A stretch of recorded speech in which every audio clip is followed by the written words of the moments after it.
బంగారు గుడ్డు. ఓహో, కోడిపెట్ట. ఈరోజు భోజనానికి ఇది సరిపోతుంది. దీన్ని వండుకుని ఈరోజే తినాలి. నన్ను చంపద్దు, కాస్త దయచూపు. నేను నీకేం అపకారం చేశాను? ఎందుకని చంపకూడదు నిన్ను? చాలా రోజులైంది కోడి మాంసం తిని. నేను తప్పక కోస్తాను. నన్ను కోసుకుని తింటే నీకు నష్టమే జరుగుతుంది.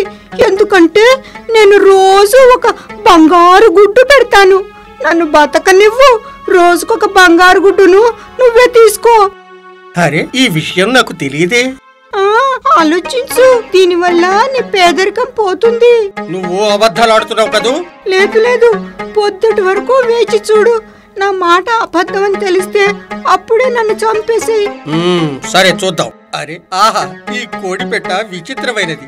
ఇప్పుడు నాకు డబ్బే డబ్బు. ఆహా, నా తలరాత మారిపోయింది. రోజుకి ఒక బంగారు గుడ్డు అమ్మి నేనెంతో డబ్బు గడించాను. ఇక ఇప్పుడు రోజు గుడ్లు అమ్మి అమ్మి నాకు విసుగొచ్చింది.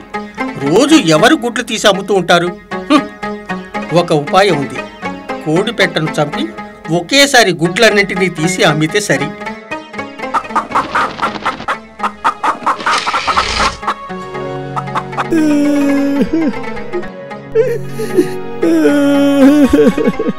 ఇప్పుడు నీ కడుపు మంట చల్లారిందా? ఇప్పుడు నేనేం చేసేది బాబాయ్? ఇది నీ తప్పు కాదు, నీ దురాశకి ఫలితమిది. దురాశతో రోజూ దొరికే బంగారు గుడ్డుని పోగొట్టుకున్నావు.